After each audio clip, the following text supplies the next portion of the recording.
Hi Year 5, so English time, and today we are going to build on the planning that we did yesterday, and we are going to write our very own diary entry from the point of view of an astronaut who is on a mission in space, and they're going to be on their way back home. So we're going to, as I said, we're going to use yesterday's planning. In a minute I'm going to show you an example of how to start your diary writing. Before we do that though, there is a SpagMat attached to this post, which I'd like you to have a go at doing for a bit of a warm-up for English. Answers are given on there as well. There's 6 questions, I think, so it shouldn't take too long. Read the questions carefully, zip through that, have a look at the answers, hopefully all good with that. Then come back to this video and we'll get talking about our diary writing.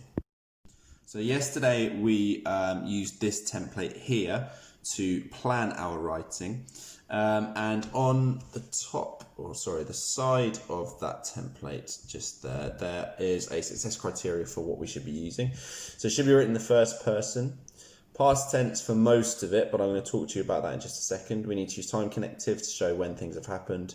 The main body should be written in chronological order. We can use thoughts and feelings, and we talk about the 5 senses. So what did we hear? What did we see? What did we touch? All of that sort of thing. Okay, so that hopefully was a helpful plan for you guys to use yesterday. And I'm now going to talk you through an example of what I have written, just to get you guys going if you need a sort of a nudge. So I've written, "Dear Diary, the day is finally here, the day that we start our journey back home. As we start to head back to Earth, I'm experiencing the most incredible mix of emotions. I'm heartbroken that our mission in space has come to an end, but I cannot wait to be back with my family. Here's how the last few days have been for us. As part of our mission, we had to visit part of the ISS. When we arrived there, we..." and the writing would go on.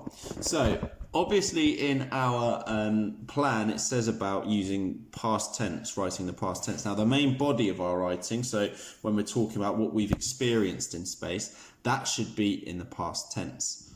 Now the introduction and the conclusion will need to be written in the present tense. So here, this paragraph, this opening introductory paragraph which sets the scene, that is written in the present tense. So you've got to be really, really hot on your tenses today, Year 5, because you need to write you need to make sure that introduction is in the present tense, as if you are writing a diary entry at the end of a day, and you're talking. It's almost like a conversation. Okay, so where we're kind of in non-fiction previously, we've written formally. This can be quite informal. It can be quite chatty. Okay, because it's almost like you are having a conversation with your diary.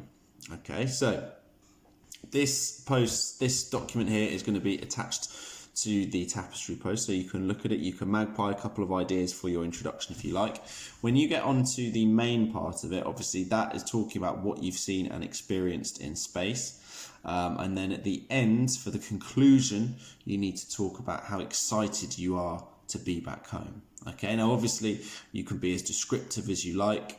We talked about using the 5 senses, and also the thoughts and emotions that you're experiencing as you are up in space. So make it as imaginative as you like, and keep in mind what we looked at yesterday in terms of thinking about Earth being visible, and you're about to return back home, so keep that in mind as well. So any questions, as usual, pop them up on Tapestry and we'll get back to you as quickly as we can, and we're looking forward to reading some of your writing later, Year 5.